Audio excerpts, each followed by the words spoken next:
SC ST ಮೀಸಲಾತಿ ವರ್ಗೀಕರಣಕ್ಕೆ ಸಂಬಂಧಿಸಿದಂತೆ supreme ಕೋರ್ಟ್ನ 7 ಸದಸ್ಯ ಪೀಠ ನೀಡಿರುವ ತೀರ್ಪು ಅತ್ಯಂತ ಸ್ವಾಗತಾರ್ಹ ಎಂದು ತಾಲೂಕು ಡಾಕ್ಟರ್ ಬಾಬು ಜಗಜ್ಜೀವನ ರಾಮ್ ಸಂಘದ ಅಧ್ಯಕ್ಷ ಹುಣಸೂರು ಪುಟ್ಟಯ್ಯ ಹೇಳಿದರು.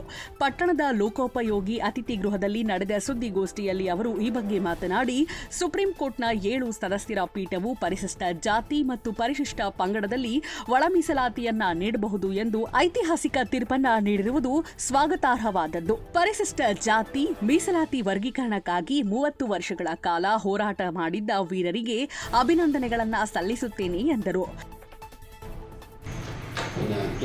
ಕೇಂದ್ರದ ನ್ಯಾಯಾಧಿಪತಿಗಳು ಹಾಗೂ ಕೇಂದ್ರ ಸುಪ್ರೀಂ ಕೋರ್ಟ್ನ ನ್ಯಾಯಪೀಠ 7 ಜನದ ನ್ಯಾಯಪೀಠಗಳು ಏನು ನಮ್ಮ ಸಮುದಾಯ ಅಂದರೆ ಪರಿಶಿಷ್ಟ ಜಾತಿ ಪರಿಶಿಷ್ಟ ಪಂಗಡದ ಜನರಿಗೆ ಒಳ ಮೀಸಲಾತಿ ಕೊಡಬಹುದು ಅಂತಕ್ಕಂಥ ವ್ಯವಸ್ಥೆನ ಏನು ಆದೇಶ ಮಾಡಿದೆ, ಅದು ಇಡೀ ನಮ್ಮ ಸಮಾಜದ ಹಾಗೂ ದಲಿತರ ಪರಿಶಿಷ್ಟ ಜಾತಿ ಪರಿಶಿಷ್ಟ ಪಂಗಡದ ಜನರಿಗೆ ಒಂದು ಸ್ವಾಗತಾರ್ಹ ಆಗಿದೆ. ಆದುದರಿಂದ ಟಿ ನರಸೀಪುರ ತಾಲೂಕಿನಲ್ಲಿ ಇವತ್ತು ಪತ್ರಿಕಾ ಮಾಧ್ಯಮದಲ್ಲಿ ಕರೆದಿರ್ತಕ್ಕಂಥ ವಿಚಾರದಲ್ಲಿ ನಮ್ಮ ಈ ಒಂದು ಒಳ ಮೀಸಲಾತಿಗೆ ಹೋರಾಟ ಮಾಡಿರ್ತಕ್ಕಂಥ ನಮ್ಮ ಸಮಾಜದ ಹಿರಿಯರು ನಾರಾಯಣ ಸ್ವಾಮಿ ಅವರು ಹೆಚ್ಚು ಶ್ರಮಿಸಿದರೆ, ಅವರು ಆಂಜನೇಯರಾಗಿರ್ಬೋದು, ನಮ್ಮ ಸಮಾಜದ ವಿವಿಧ ಸಚಿವರಾಗಿರ್ಬೋದು, ಮಾಜಿ ಸಂಸದರಾಗಿರ್ಬೋದು, ಹಾಲಿ ಸಂಸದರಾಗಿರ್ಬೋದು, ಮಾಜಿ ಸಚಿವರು ಹಾಗೂ ಎಲ್ಲ ನಮ್ಮ ಸಮಾಜದ ಹಿರಿಯರು ಹೋರಾಟಗಾರರು ಎಲ್ಲರೂ ಕೂಡ ನಮ್ಮ ಸಮಾಜಕ್ಕೆ ಈ ಒಂದು ನ್ಯಾಯ ಸಿಗಲಿಕ್ಕಂತ ಹೋರಾಟ ಮಾಡಿರ್ತಾರೆ. ಅವರೆಲ್ಲರಿಗೂ ಕೂಡ ನಮ್ಮ ಸಮಾಜ ಪರವಾಗಿ ನಮ್ಮ ಈ ಒಂದು ತಾಲೂಕಿನ ಸಂಘದ ವತಿಯಿಂದ ಅವ್ರಿಗೆಲ್ಲರಿಗೂ ಅಭಿನಂದಿಸಿದ. ಮುಂದಿನ ದಿನಗಳಲ್ಲಿ ಈ ಒಂದು ಕಾರ್ಯವೈಖರಿ ಆಗಲಿಕ್ಕೆ ಸರ್ಕಾರದಲ್ಲಿ ಅಂಕಿತ ಮಾಡಲಿಕ್ಕೆ ರಾಜ್ಯ ಸರ್ಕಾರ ಹಾಗೂ ಕೇಂದ್ರ ಸರ್ಕಾರ ಆದಷ್ಟು ಬೇಗ ಈ ಒಂದು ಮೀಸಲಾತಿಯನ್ನು ಜಾರಿಗೊಳಿಸಿ ಆದೇಶ ಮಾಡಬೇಕು ಅಂತ ಎಲ್ಲರ ಇಡೀ ರಾಜ್ಯದ ದೇಶದ ಎಲ್ಲರ ಪರವಾಗಿ ಒತ್ತಾಯಪೂರ್ವಕವಾಗಿ ಮನವಿಯನ್ನು ಮಾಡಿಕೊಳ್ತಾ ಇದ್ದೀವಿ. ಮಾಜಿ ತಾಲೂಕ್ ಪಂಚಾಯತ್ ಸದಸ್ಯ ಬಿಎಲ್ ಮಹದೇವ್ ಮಾತನಾಡಿ, ಮಾನ್ಯ ಮಾಜಿ ಮುಖ್ಯಮಂತ್ರಿ ಎಸ್ಎಂ ಕೃಷ್ಣರವರು ಅವರ ಪರಿಶಿಷ್ಟ ಜಾತಿ ಮೀಸಲಾತಿಯಲ್ಲಿನ ವರ್ಗೀಕರಣಕ್ಕಾಗಿ ನ್ಯಾಯಮೂರ್ತಿ ಎಜೆ ಸದಾಶಿವ ಆಯೋಗವನ್ನ ರಚಿಸಿದ್ರು. ನಂತರ ಮಾಜಿ ಮುಖ್ಯಮಂತ್ರಿಗಳಾದ ಸದಾನಂದ ಗೌಡ, ಬಸವರಾಜ ಬೊಮ್ಮಾಯಿ ಮತ್ತು ಸಿದ್ದರಾಮಯ್ಯರವರು ವರದಿಯನ್ನ ಕೇಂದ್ರಕ್ಕೆ ಶಿಫಾರಸು ಮಾಡಿದ್ರು. ಆನಂತರ ಮಾಜಿ ಕೇಂದ್ರ ಸಚಿವ ಎ ನಾರಾಯಣ ಸ್ವಾಮಿ ಮತ್ತು ರಾಷ್ಟ್ರೀಯ ಮಾದಿಗ ಹೋರಾಟಗಾರ ಮಂದಕೃಷ್ಣ ಮಾದಿಗ ಅವರು ಸತ್ತ ಹೋರಾಟ ಫಲವಾಗಿ ಇಂದು ಸುಪ್ರೀಂ ಕೋರ್ಟ್ನ 7 ಸದಸ್ಯರ ಪೀಠವು ಒಳ ಮೀಸಲಾತಿಯನ್ನ ನೀಡಬಹುದು ಎಂದು ಆದೇಶ ಮಾಡಿರುವುದು ತುಂಬ ಹೃದಯದ ಅಭಿನಂದನೆಗಳು ಎಂದರು. ಮಾದಿಗ ಸಮಾಜದವರು ಬಹುಸಂಖ್ಯಾತರು ನಮಗೆ ಎಲ್ಲ ರಂಗದಲ್ಲೂ ನಮಗೆ ವಂಚಿತರಾಗಿ ನಾವು ಸುಮಾರು ಹಲವಾರು ವರ್ಷಗಳಿಂದ ನಮಗೆ ನ್ಯಾಯ ಬೇಕು, ನಮಗೆ ಜನಸಂಖ್ಯೆಗೆ ಅನುಗುಣವಾಗಿ ನಾವು ಮೀಸಲಾತಿ ಕೊಡಬೇಕು ಅಂತ ಹಲವಾರು ವರ್ಷಗಳಿಂದ ರಾಜ್ಯದ ಉದ್ದಗಲಕ್ಕೂ ನಾವು ಹೋರಾಟಗಳನ್ನು ಮಾಡ್ಕೊಂಡು ಆನಂತರ ಇದನ್ನು ಅರಿವು ತಿಳಿದಂಥ ಸರ್ಕಾರ ಕಳೆದ ಬಸವರಾಜ ಬೊಮ್ಮಾಯಿ ಸರ್ಕಾರ ನಮಗೆ ಇಷ್ಟಿಷ್ಟು % ಅಂತೇಳಿ ವಿಂಗಡಣೆ ಮಾಡಿ ಕೇಂದ್ರಕ್ಕೆ ಶಿಫಾರಸು ಮಾಡಿದ್ರು.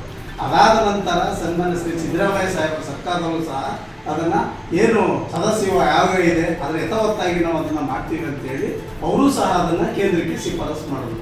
ಶಿಫಾರಸು ನಂತರ ಆಮೇಲೆ ನಮಗೆ ತೆಲಂಗಾಣದಲ್ಲಿ ಮಂದಕೃಷ್ಣ ಮಾದಿಗರವರ ನೇತೃತ್ವದಲ್ಲಿ ಸುಮಾರು ಒಂದು 5 ಲಕ್ಷ ಜನ ಸೇರಿಸಿ ಈಗ ಹಾಲಿ ಪ್ರಧಾನಮಂತ್ರಿ ಆಗಿರ್ತಕ್ಕಂಥ ಮೋದಿ ಅವರ ನೇತೃತ್ವದಲ್ಲಿ ನಮ್ಮ ಜನಗಳ ಕಷ್ಟ ಹಿಂಗಿದೆ, ನಾವೆಲ್ಲ ರಂಗದಲ್ಲೂ ಹಿಂದುಳಿದಿದ್ದೀವಿ, ದಯಮಾಡಿ ನಮ್ಗೆ ಈ ಒಳ ಮೀಸಲಾತಿಯನ್ನು ನೀವು ಮಾಡಲೇಬೇಕು, ಜಾರಿಗೊಳಿಸಲೇಬೇಕು ಅನ್ನೋ ಒತ್ತಡವನ್ನು ಅವ್ರಿಗೆ ಹೇಳಿದಾಗ ಸನ್ಮಾನ್ಯ ಶ್ರೀ ನರೇಂದ್ರ ಮೋದಿ ಅವರು ಇದಕ್ಕೆ ನಮ್ಗೆ ಆಶ್ವಾಸನೆ ಕೊಟ್ಟಂಥ ಸಂದರ್ಭದಲ್ಲಿ ಇದು ಕೇಂದ್ರಕ್ಕೆ ಹೋಗಿ ಮಾಡೋಂಥ ವಿಷಯದ ಸಂದರ್ಭದಲ್ಲಿ ನಮಗೆ ಕೋರ್ಟ್ ನಮಗೆ ಇದನ್ನು ಮಾಡೋದಕ್ಕೆ ತಡೆ ಅನ್ನೋ ವಿಚಾರ ಗೊತ್ತಿರೋದು ಬಂತು.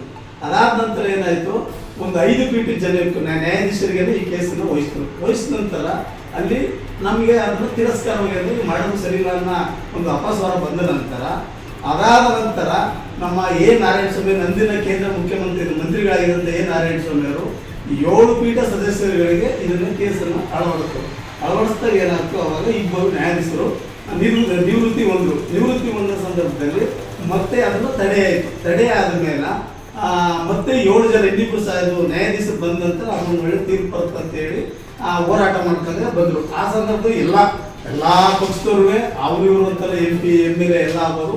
ಆದರೆ ಆ ಹೋರಾಟಕ್ಕೆ ಹೆಚ್ಚು ಒತ್ತು ಕೊಟ್ಟಂಥವ್ರು ಎ ನಾರಾಯಣ ಸ್ವಾಮಿ. ಈ ದೇಶಕ್ಕೆ ಈ ರಾಜ್ಯಕ್ಕೆ ಗೊತ್ತಿರೋಂಥ ವಿಚಾರ. ಅದಾದ ನಂತರ ಇಚ್ಛಿಗೆ ಅಂದರೆ ನೆನ್ನೆ ನಿನ್ನೆ ಈ 7 ಪೀಠ ಸದಸ್ಯರ ಒಂದು ತೀರ್ಪು ಇವತ್ತು ಜಾತಿ ಅನುಗುಣವಾಗಿ ಎಲ್ಲ ರಾಜ್ಯಗಳು ಆ ರಾಜ್ಯ ಅದು ಸಂಬಂಧಪಟ್ಟವರು ಅದನ್ನು ಒಳಗಿಸ್ತಾರೆ ಜಾತಿ ಅನುಗುಣವಾಗಿ ಮಾಡ್ಬೋದು ಅಂತೇಳಿ ಒಂದು ಉತ್ತಮವಾದ ಐತಿಹಾಸಿಕ ತೀರ್ಪನ್ನು ಇವತ್ತು ಕೇಂದ್ರ ಹೈಕೋರ್ಟ್ ಇವತ್ತು ನಮಗೆ ಸುಪ್ರೀಂ ಕೋರ್ಟ್ ನಮಗೆ ತೀರ್ಪು ಕೊಟ್ಟಿದೆ. ಇದು ನಮಗೆಲ್ಲರಿಗೂ ಸ್ವಾಗತಾರ್ಹ. ಈ ವಿಚಾರವಾಗಿ ನಾವು ತುಂಬ ಖುಷಿ ಪಡೋಂಥದ್ದು ಮಾಡಿರ್ತಕ್ಕಂಥವ್ರಿಗೆ ಮತ್ತು ಸಂಬಂಧಪಟ್ಟ ಸರ್ಕಾರ ಒತ್ತು ಕೊಟ್ಟಿರುತ್ತೆ ಎಲ್ಲರಿಗೂ ನಮ್ಮ ವೈಯಕ್ತಿಕವಾಗಿ ನಮ್ಮ ಸಮಾಜದ ಎಲ್ಲ ಮುಖಂಡರು ಎಲ್ಲ ಪಕ್ಷದ ಮುಖಂಡರ ಪರವಾಗಿ ನಾವು ಅಭಿನಂದನೆ ಹೇಳೋಕ್ಕೆ ಇಷ್ಟಪಡ್ತೀವಿ. ಜೊತೆಗೆ ಇದಾದ ನಂತರ ಸನ್ಮಾನ್ಯ ಶ್ರೀ ಅಲ್ಲಿ ಇರ್ತಕ್ಕಂಥ ಇದು ನರೇಂದ್ರ ಮೋದಿಜಿ ಅವರು ನಮಗೆ ಕೂಡಲೇ ಇದನ್ನು ಅನುಷ್ಠಾನಕ್ಕೆ ತಂದು ನಮ್ಮ ಕಷ್ಟಗಳಿಗೆ ಸ್ಪಂದಿಸ್ತಾರೆ ಅಂತ ಅನ್ಕೊಂಡು ತರಬೇಕು ಅಂತ ಈ ಸಂದರ್ಭದಲ್ಲಿ ಕೇಳ್ತೀವಿ. ಈ ಸಂದರ್ಭದಲ್ಲಿ ಮಾಜಿ ತಾಲೂಕ್ ಪಂಚಾಯತ್ ಸದಸ್ಯ ರಂಗಪ್ಪ, ಗ್ರಾಮ ಪಂಚಾಯತ್ ಸದಸ್ಯ ಟಿಎಂ ಚೇತನ್, ಪ್ರಧಾನ ಕಾರ್ಯದರ್ಶಿ ಸಿಡಿ ವೆಂಕಟೇಶ್, ಸಿದ್ದನಹುಂಡಿ ಸುರೇಶ್, ನಾಗರಾಜ್ ಜಯಪ್ಪ, ಕೊಪ್ಯಪುಟ್ಟ ಶಂಬಯ್ಯ, ವಿಜಯಪುರ ಶಿವಕುಮಾರ್, ಒಡ್ಗಲಯ್ಯ ಹೆಗ್ಗೂರು ಶಂಬಯ್ಯ, ಗ್ರಾಮ ಪಂಚಾಯತ್ ಸದಸ್ಯ ತಲ್ಕಾಡು ನಾಗೇಂದ್ರ, ರವಿ, ಕೇತಹಳ್ಳಿ ನಂಜುಂಡಿ, ಹ್ಯಾಕನ್ನೂರು ಕರಿಯಪ್ಪ ಮುಂತಾದವರು ಉಪಸ್ಥಿತರಿದ್ದರು.